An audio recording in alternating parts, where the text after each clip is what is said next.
ರಸ್ತೆ ಬದಿಯ ಚೀಲದಲ್ಲಿ ಪತ್ತೆಯಾದ 500ಕ್ಕೂ ಹೆಚ್ಚು ಮತದಾರರ ಗುರುತಿನ ಚೀಟಿಗಳು. ಚುನಾವಣಾ ದಾಖಲೆಗಳ ಭದ್ರತೆ ಬಗ್ಗೆ ಆತಂಕ.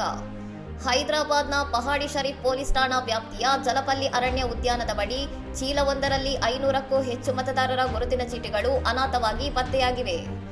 ಈ ಕಾರ್ಡ್ಗಳು ಮುಖ್ಯವಾಗಿ ಚಂದ್ರಯಾನಗುಟ್ಟ ವಿಧಾನಸಭಾ ಕ್ಷೇತ್ರಕ್ಕೆ ಸಂಬಂಧಿಸಿದವುಗಳಾಗಿದ್ದು, ಇಷ್ಟೊಂದು ದೊಡ್ಡ ಸಂಖ್ಯೆಯ ದಾಖಲೆಗಳು ರಸ್ತೆ ಬದಿಯಲ್ಲಿ ಬಿದ್ದಿರುವುದು ಸಾರ್ವಜನಿಕರಲ್ಲಿ ಭಾರೀ ಆಕ್ರೋಶಕ್ಕೆ ಕಾರಣವಾಗಿದೆ.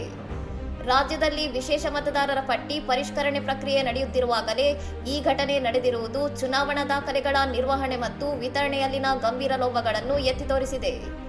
ದಾರಿ ಹೋಕರಿಂದ ಮಾಹಿತಿ ಪಡೆದ ಪೊಲೀಸರು ತಕ್ಷಣ ಸ್ಥಳಕ್ಕೆ ಧಾವಿಸಿ ಕಾರ್ಡ್ಗಳನ್ನು ವಶಪಡಿಸಿಕೊಂಡಿದ್ದು ತನಿಖೆಯನ್ನು ಆರಂಭಿಸಿದ್ದಾರೆ. ಪ್ರಕ್ರಿಯೆಯಲ್ಲಿ ವಿಳಂಬವಾಗುತ್ತಿರುವುದರಿಂದ ಮತದಾರರು ತಮ್ಮ ಗುರುತಿನ ಚೀಟಿಗಾಗಿ ಕಾಯುತ್ತಿರುವಾಗ ಹೀಗೆ ದಾಖಲೆಗಳು ರಸ್ತೆಪಾಲು ಆಗಿರುವುದು ನಿವಾಸಿಗಳ ಆಕ್ರೋಶಕ್ಕೆ ಕಾರಣವಾಗಿದೆ. ಈ ಘಟನೆಗೆ ಯಾರು ಹೊಣೆಗಾರರು ಎಂಬುದನ್ನು ಪತ್ತೆ ಹಚ್ಚಿ ಕಠಿಣ ಕ್ರಮ ಕೈಗೊಳ್ಳಬೇಕು ಹಾಗೂ ಕಾರ್ಡ್ಗಳನ್ನು ಅರ್ಹ ಫಲಾನುಭವಿಗಳಿಗೆ ತಲುಪಿಸಬೇಕು ಎಂದು ನಿವಾಸಿಗಳು ಒತ್ತಾಯಿಸಿದ್ದಾರೆ. ಇನ್ನಷ್ಟು ಸುದ್ದಿಗಳಿಗಾಗಿ ನೋಡ್ತಾ ಇರಿ ಸೌರಂ ಟಿವಿ.